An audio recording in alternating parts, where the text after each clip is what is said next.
swollen ankles, puffy feet by the end of the day.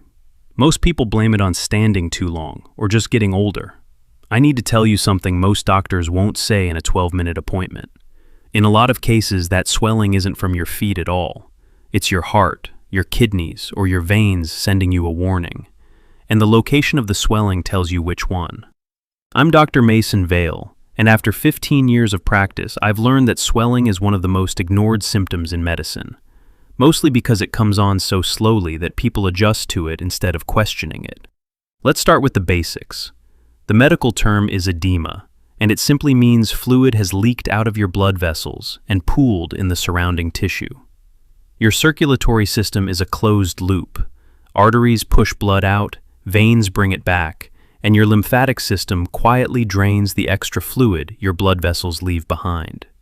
When any part of that system struggles to keep up, fluid backs up and gravity pulls it straight down to your ankles and feet. Here's the part that actually matters.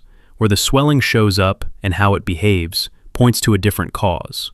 If both ankles are swollen evenly and the swelling gets noticeably worse by evening but improves overnight, that pattern often points toward your veins. As we age, the one-way valves inside our leg veins can weaken, letting blood pool instead of flowing back up to the heart. This is called venous insufficiency, and on its own, it's usually manageable. Elevation, movement, and compression stockings often make a real difference. But if the swelling is in both legs, doesn't fully go down overnight, and comes with shortness of breath when you lie flat, or a sudden weight gain of several pounds in a few days, that's a different story. That combination can point toward the heart struggling to pump efficiently, causing fluid to back up into the lungs and lower body. This is not something to wait out. If you notice that combination, swelling plus breathlessness, that's worth an urgent conversation with your doctor, not a home remedy.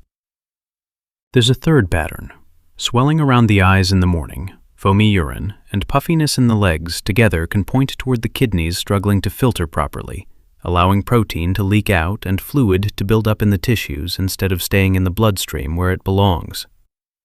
Let me tell you about a patient I'll call Robert, 71 years old, otherwise active, who mentioned almost as an afterthought that his shoes had felt tight for about 2 months. He assumed it was just his feet getting older. A simple exam and blood work told a different story. His heart's pumping efficiency had quietly dropped, and the swelling was the first visible sign months before he felt truly unwell. Because we caught it at that stage, medication and lifestyle changes were enough. Caught later, that story often ends in a hospital admission. So here's what I want you to actually do. Tonight, press your thumb into your shin for 5 seconds and release. If it leaves a visible dent that takes a few seconds to bounce back, that's called pitting edema, and it's worth paying attention to. Check if it's one leg or both.